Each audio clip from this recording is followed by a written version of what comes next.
see some highlights first. Where the fuck is he? Where the hell is that dimwit? Shroud. It was at this moment that he knew. He fucked up. I need Shroud, yes! Fuck you, Ice Wolf! I will probably not survive this. Drink, buddy. Drink in the name of Manimarco, or your battle jock will not serve you.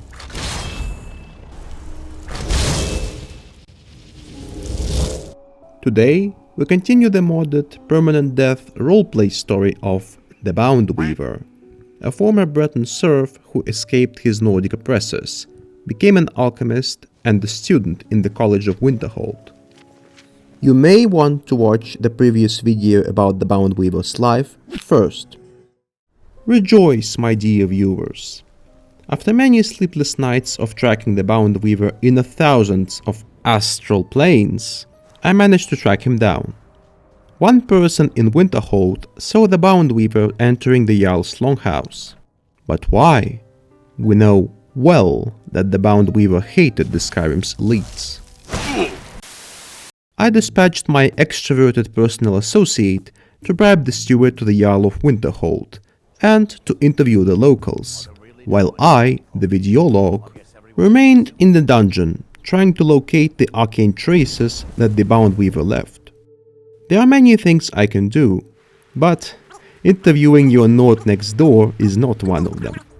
So my helper conveyed to me that one wizard wearing orange robes was looking for bounty hunter jobs from the Jarl, and he found one in the Dawnstar region. It might seem hard to understand why the Boundweaver would seek a role of the bounty hunter. Skyrim's Jarls are notoriously cheap and pay ridiculously small sums to their mercenaries. At the first glance, it made no sense. The Boundweaver is an experienced alchemist who could always brew more funny potions and earn far better money than in Jarl's employment. But we know the truth. The gold or the loot were not the Boundweaver's true goals. If you remember, his last experiments involved necromancy. He was certainly looking for a powerful bandit chief body to raise one as his first powerful and permanent minion. After the Boundweaver left the college and took the contract from the Jarl, he took the carriage to Dawnstar. When my associate arrived at the town, he interviewed a Nordic woman known as Tikrit. She actually met the wizard in orange robes. Tikrit mentioned that the hooded man saved her from the bandits she fought in the tower to the north of Dawnstar. The wizard, as she described him, seemed unfriendly and nervous. The weather in the vicinity of Dawnstar was akin to a typical Alaskan summer. This meant that my lazy assistant would not go out of town and explore. Well, fuck him anyway.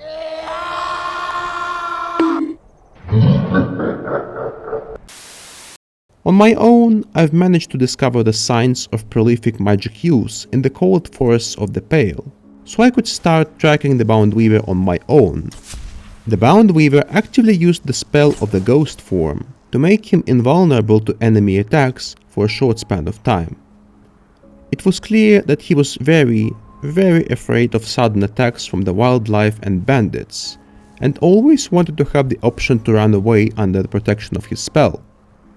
With this Shroud form, however, the Boundweaver had no option of attacking himself, so I wonder what his plan was in case of attack. To jump on rocks maybe, and summon Atronachs from there? He also drank lots of potions, and casted Windwalker spell to run faster. All of that indicates how afraid the Boundweaver was. He wanted to finish his travel as soon as possible. And the weather, as you can clearly see, did not inspire traveling at all. The low visibility caused by heavy snowfall fueled the Boundweaver's cowardice. He constantly casted the spell of life detection, and always looked behind his back. He was so afraid that he jumped on high rocks, even without any threat in sight. He did this just to catch a breath, a moment of peace. In the chaotic and dangerous environment of a freezing forest, an elevated object seemed like the only safe space. On top of all his fears, it was also really cold out there. As he advanced towards the bandit tower, it was getting darker and darker. Ultimately, even his life detection spell was not enough. The Boundweaver's spell, and he certainly knew that, was only capable at detecting living beings. And what if there is a vampire behind this tree, or a group of ice wraiths behind this rock?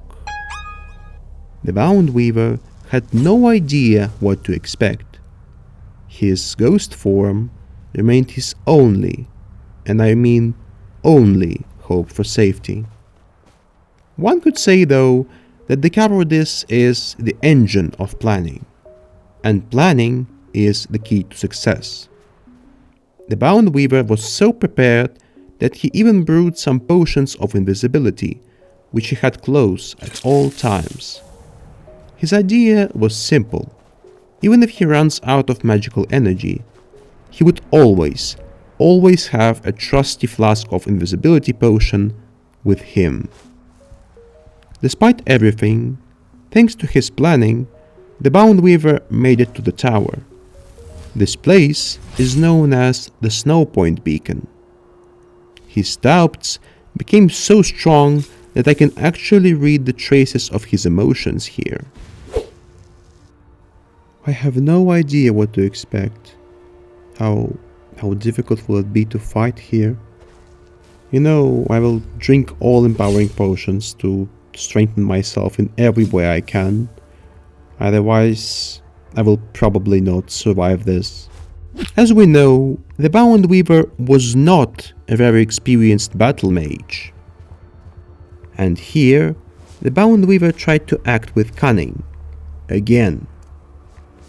He applied all the protective and concealing spells he knew, recharged his magical powers with a potion, and then started to sneak, getting closer and closer to the tower.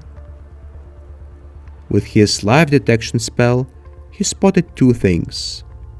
First, the bandit near the tower entrance, and second, that someone was fighting the bandit inside. The Boundweaver prepared to do something he never did before. He launched two ice spikes towards the silhouette of the first bandit and killed him. This was the first living person the Boundweaver killed. I sense no guilt and no wavering in the traces of his emotions. He only cared about surviving the fight. With stealth, the mage approached closer to the tower. He sensed that the kind soul inside was losing to the bandit chief swiftly and without any chances of winning. So, the Boundweaver, in his ever-cunning nature, summoned a fire atronach on the top of the tower. Soon, the bandit defeated Tigrit, but had no time to finish her. He started to seek the origin of the failed flame atronach. The Boundweaver started to lure the chief to the tower entrance, to have the opportunity to fry him. Tigrit tried to return into the fight, inspired by the unexpected help, but was put to the ground immediately. The atronach managed to hit the bandit with his firebolts for some time, and managed to lure the chief down the stairs. And this was the bandit chief's final mistake. The Boundweaver emptied all the chests he found inside the tower. It was very dark inside. Too dark and too uncomfortable to stay inside. You see, he did not know any spells that allowed to create an artificial source of light. He could not see better. So he went topside to warm himself by the fire a little. He also met Tigrid. After a rather short conversation, the Boundweaver started to pierce her with his annoyed and impatient gaze. Tigrid, with her presence, was interfering in the research our mage wanted to do here. Thankfully, Tigrid decided to leave the tower soon. Cold, tired, and visibly annoyed by Tigrid's slow movement towards the exit, our regular student tried to carry the bandit's corpse to the topside to work near the warm fire.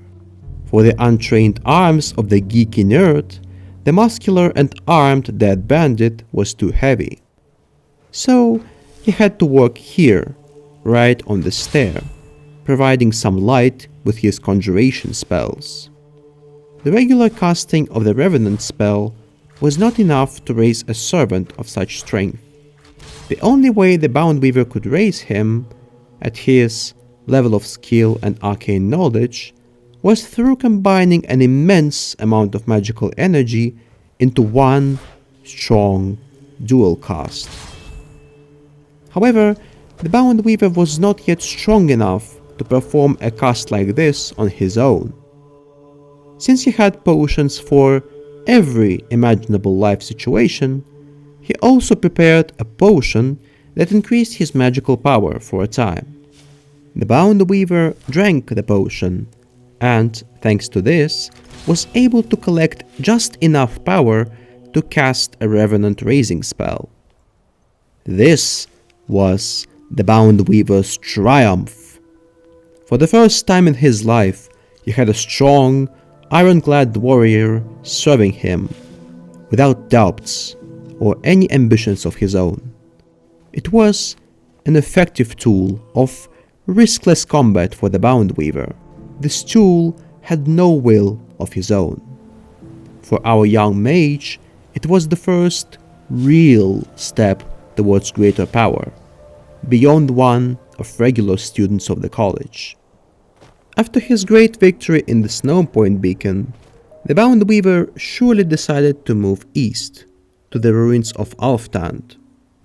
We certainly know he went to Alftand, because these ruins were the ultimate goal of an expedition he mentioned in his diary. However, it was not an easy task to get to Alftand during the night. Going through the hills and forests teeming with dangerous wildlife. The Boundweaver felt safer, though, because now he could always retreat behind his armored servant. Still, the Boundweaver's paranoia remained strong, and that's why he kept renewing his Shroud spell.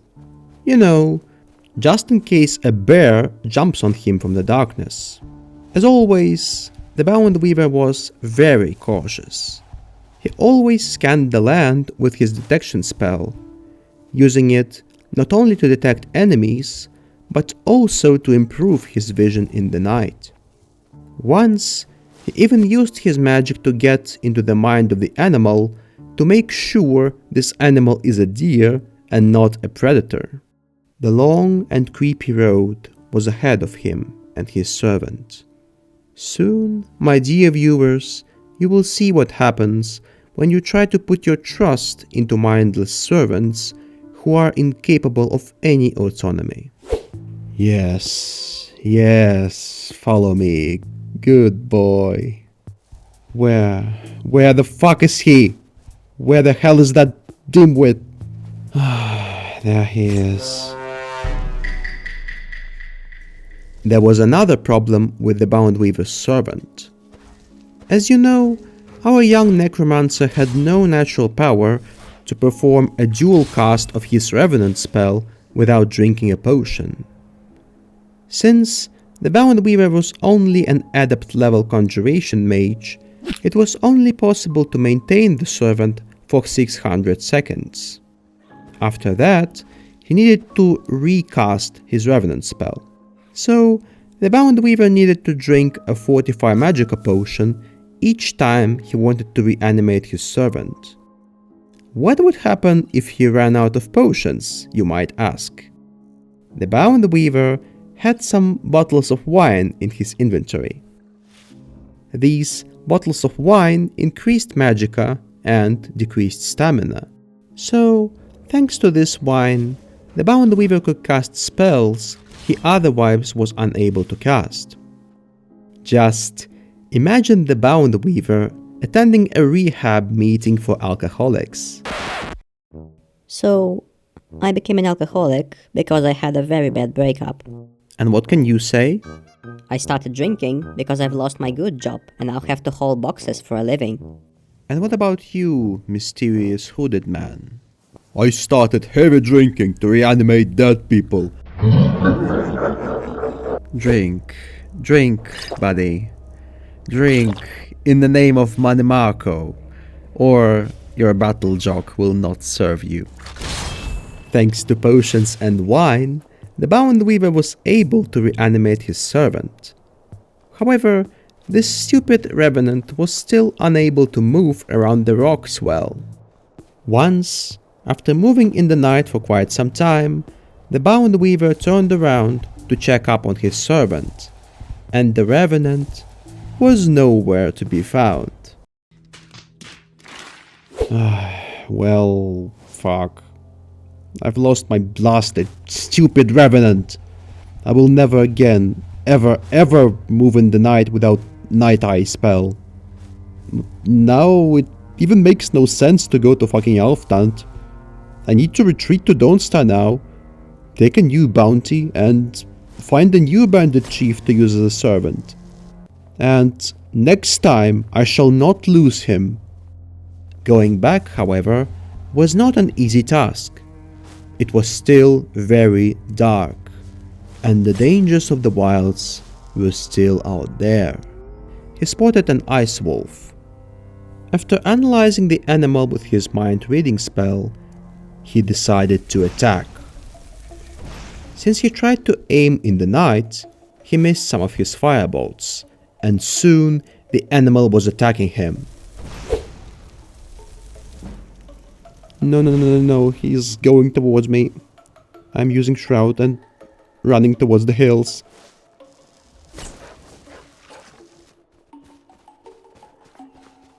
Right. It's working. Fuck you, Ice Wolf. He's still very close, though. Okay, he's very close, and the only way I can escape this is with this invisibility potion. And it seemed to work. No, it does not work. Fuck you, Wolf. Shroud. I need Shroud. Yes. Fuck you, Ice Wolf. It still follows me. I hate that little shit so much. If I had my fucking servant nearby, this would not be a problem. Right. I must be safe. No, I'm not safe, for fuck's sake. Shroud, now. No, now I'm safe. Fire. Fuck you, stupid wolf. Our hunt begins. For the greater good. Keep firing! In the end, an almost dead ice wolf managed to escape, and the Boundweaver managed to protect himself. He followed the ice wolf and summoned the flame atronach, who finished the wolf. Tired and stressed, the Boundweaver tried to enter the building of a lighthouse, near which he fought off the ice wolf. However, when the Boundweaver entered, he saw nothing but corpses and blood inside. He ran away from the building as fast as possible, and then our mage panicked. He'd had enough of sneaking around and waiting for another threat just behind the corner. He simply decided to run, under the cover of his Shroud spell. For the first time during his travel, he risked and simply ran. This time he was lucky and managed to get to Dawnstar. I certainly know that he did not stop at that town, but took a boat to Winterhold. Funny thing is, despite him moving to the Winterhold, no one at the college seen the Boundweaver.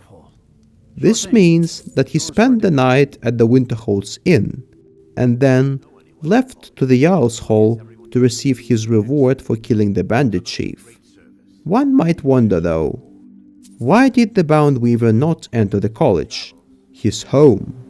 If you remember the first video, when we discussed his diary, the Boundweaver mentions returning to the college only if he finds the Heart of God. At the Jarl's Hall, the Boundweaver received the new contract from the Jarl. This time, he had to go to the north of Winterhold to kill the bandit chief who established the lair at the shipwreck. The young mage decided to proceed with caution. He managed to spot a snowy saber cat from a distance. Judging by how hard it was to kill an ice wolf, he was certainly sure that the fight like this was impossible to win without trickery, so he positioned himself wisely on the icy rock. With his mind-scanning spell, he learned that the saber cat was quite philosophical. It was thinking about mystery.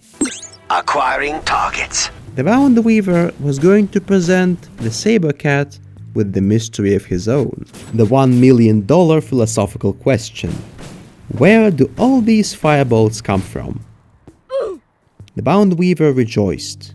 His victories were quite rare for him, and beating such a strong predator with just hiding and spellcasting was certainly refreshing. For a short time, our young mage finally felt more confident. Near the site of his battle with the saber cat, the Boundweaver located a strange stone circle, with the corpse of a wizard inside it. What? No! No! How? I was so careful and I tried so hard not to trigger any traps and still I died like this. Another playthrough lost. Really guys, take a look at this fucking place. How is it even possible to spot a frost rune inside this fucking texture? It's not possible to spot. It's just not there. On level 24, this playthrough of Skyrim is over. The story of ambition, like many tales of pursuit of freedom and power, ends with sudden and awkward death.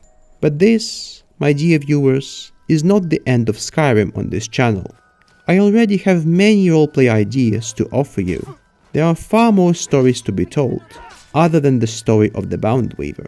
So subscribe, like, and comment this video, and I will see you soon, here in the Videological Dungeon.